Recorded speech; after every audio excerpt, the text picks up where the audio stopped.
Welcome to the Mommy Collective. I'm Paulina Rowe, radio host, TV contributor, writer, and mom of one. This is where ambitious moms come to keep their identity intact while navigating motherhood. Here we talk about the real stuff: career, money, relationships, identity, and everything that gets messy in between. You won't find sugarcoating or cliches. What you will find are unfiltered conversations, real resources, and proof that you don't have to lose yourself to be a good mom. The Mommy Collective is here to remind you can be ambitious, you can take up space, and you can thrive in motherhood and in everything else that makes you, you. Before we get into the episode, make sure you're following the Mommy Collective on Facebook, TikTok, and Instagram, and share this podcast with a mommy in your life who needs a little inspiration or just a reminder that she's killing it. Also, don't forget to sign up for our newsletter and leave us a review so we can keep showing up and reach every ambitious mom out there doing big things. Let's get into it.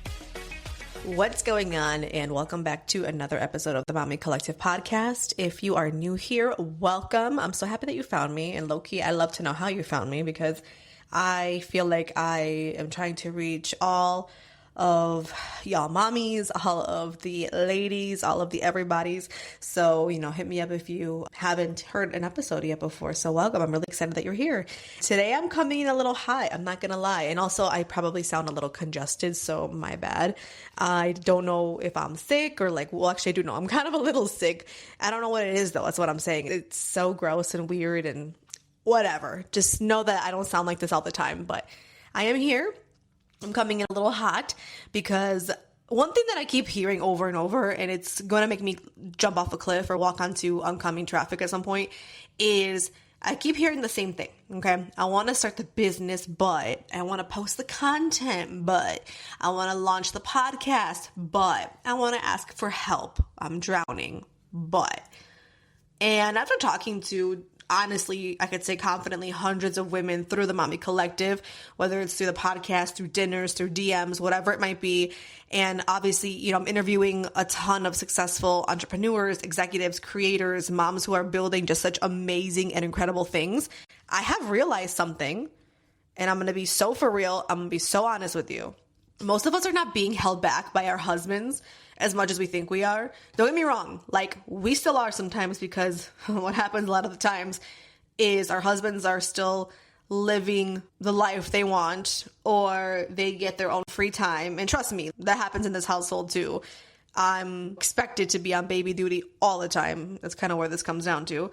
But truth be told, if we're really going to dive deep into it, which is what I'm about to do today, most of us are not being held back by our husbands, I would say 100% of the time, okay? But hear me out before you come at me. We're not being held back by our kids. Don't get me wrong. Again, let me finish my thought here. We're not being held back by money. Again, let me finish my thought. I know you're about to come through the screen, through your speakers. I know you want to just sucker punch me, but let me finish. We're not being held back by time. And I'm the girl who's got no time for nothing. And the truth is, we're being held back by ourselves. We are holding ourselves back. And I hope you know that I am pointing my little finger to me because this is also applying to me. I've told you guys numerous times that I'm going to share more behind the scenes. I'm going to share more content just based upon my day-to-day, my life. Ask me how many times I have done that. Literally ask me. Maybe twice. And it's already halfway through 2026. Okay? So I'm just going to be very honest. We're being held back by ourselves. I know that no one likes hearing this because it's a lot more comfortable to blame circumstances than to admit that we're the ones keeping ourselves stuck. Again, comfortable. Oh, I got 3 kids. I don't have time to post content. I don't have time to start the side business. When do I have time? And that's me. I've said this to myself. I say it to myself maybe 3 times a day. I can't do what my husband does. He gets to just kind of come home and just do what he's got to do. And then I'm over here, still watching the baby. And that's my life story. I love my husband. He's the best. But I will say, in my next life, if I ever have kids again, I'm coming back as a dad. I am coming back as the dad. That's the only way I'm going to be able to have children ever again in the future. Okay? And I am one that will also blame my circumstances. I admit it. I sure as hell do this. But this episode might sting a little bit.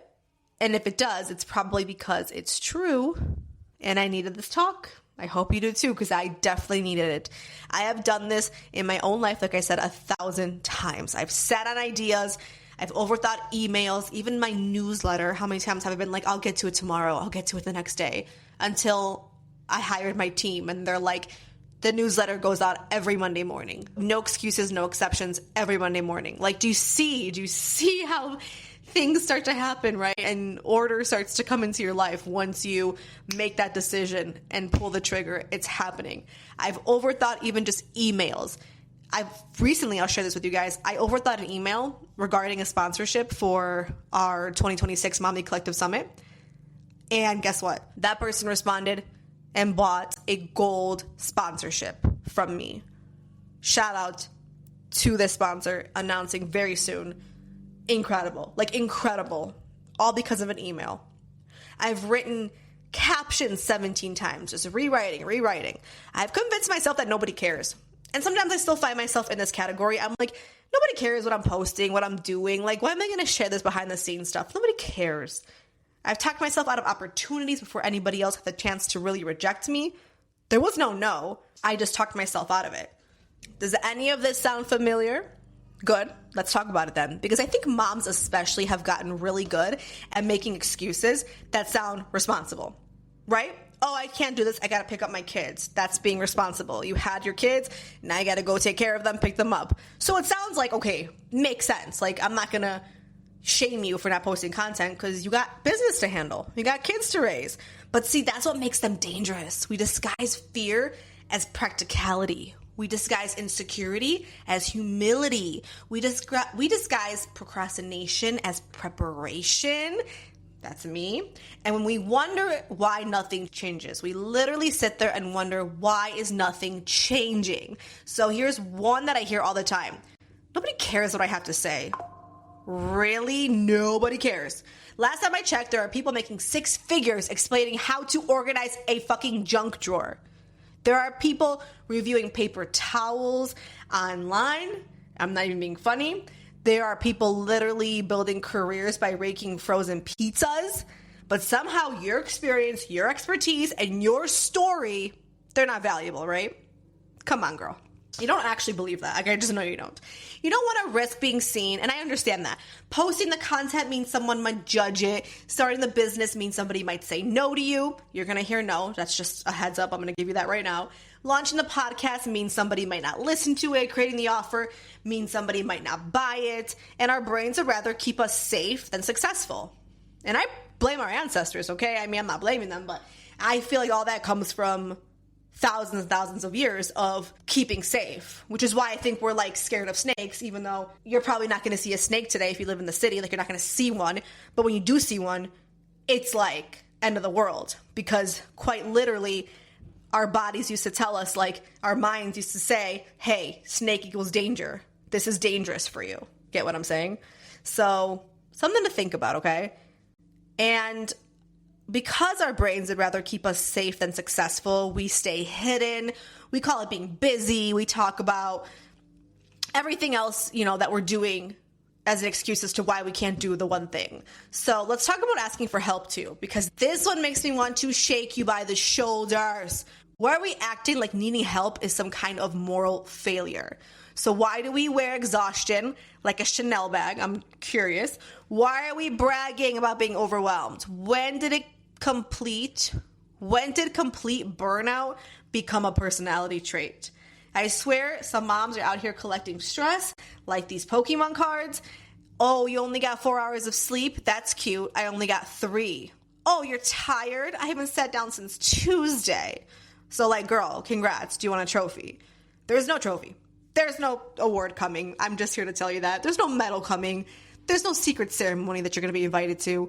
Nobody is showing up to your house to present you with a Lifetime Achievement Award for doing every single thing yourself, girl. But I'll tell you what is coming. Resentment, burnout maybe, possibly anxiety. Or if you really want to take it far, a trip to the ER. That's the prize. I say that because I love you, though. I want you to know that I say all of this because I truly love you. We have got to stop romanticizing suffering. We act like asking for help is weakness. Meanwhile, CEOs have assistants, okay? Athletes have coaches. Celebrities have entire teams. But us moms somehow think that we're supposed to operate like a Fortune 500 company run by one exhausting woman, run by one exhausted woman surviving on cold coffee. Although I love my iced coffee, I'm not going to lie. And just vibes. It's actually ridiculous.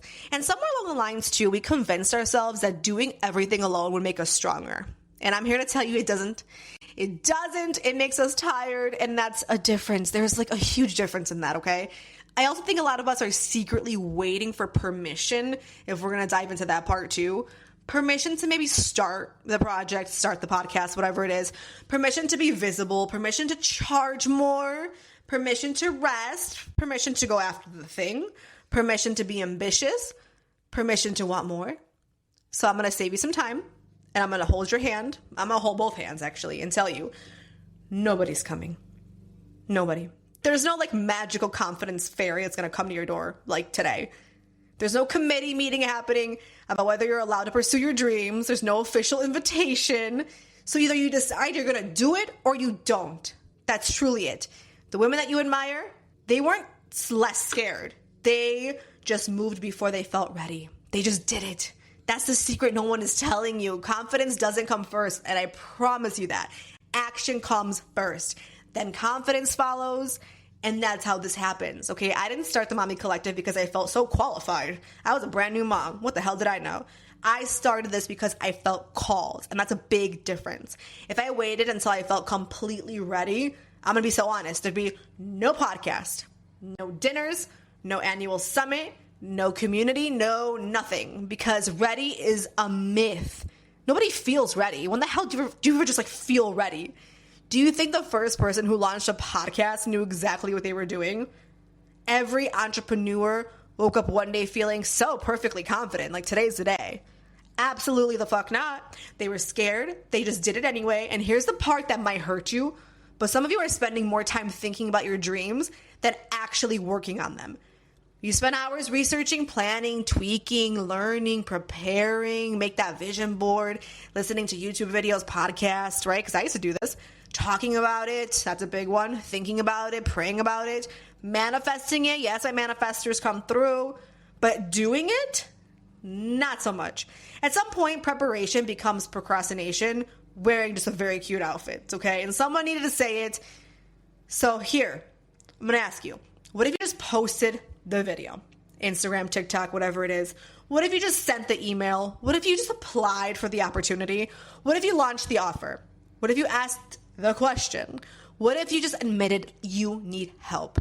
What if you stopped waiting to become someone else before allowing yourself to begin? Because the truth is, the life you're asking for might be sitting on the other side of this one very uncomfortable conversation. So all it takes, one email, one post, one ask, one decision. That's it. Not perfection, not certainty, just movement.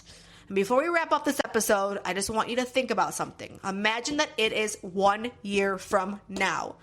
Would future you be proud of the choices that you're making today? Or would she be frustrated that she's still having these same conversations, still making the same excuses, waiting for permission? Or are you still talking yourself out of the life that you want? Because I don't know about you, but I'm tired of watching these incredible women and moms shrink themselves. I'm tired of watching the moms apologize for taking up space. And I'm tired of watching y'all play small because you're worried that somebody might have an opinion. And I promise you, it doesn't matter what Rebecca from Naperville thinks about you. Shout out to Naperville. I'm just throwing a very random suburban city out there for my example. People are going to have opinions no matter what you do. And if you're a mom, you know this already. It started the day that you told the world that you were pregnant and that you're having a baby. Everybody's got opinions. You should do this. You should do that. Are you going to work? Are you going to stay at home? Are you going to breastfeed? Are you going to pump? Are you going to formula feed? Are you going to use these diapers? Are you going to co-sleep? Like, girl, you know people are going to have opinions anyway. You might as well make them watch you win, girl. So here's your homework. You ready? Post the thing. Send the email. Start the business. Ask for help. Launch the idea. Make the call. Apply for that opportunity. Whatever it is you've been putting off, do one thing that scares you. One thing though, not 10, like just that one thing. Because your next level isn't waiting for more confidence. No, it's waiting for more courage. The courage that doesn't show up before action. It shows up because of action. And I'm going to leave you with this, okay? You're not behind. You're not unqualified. You're not incapable. You're not stuck. But you are standing in your own way.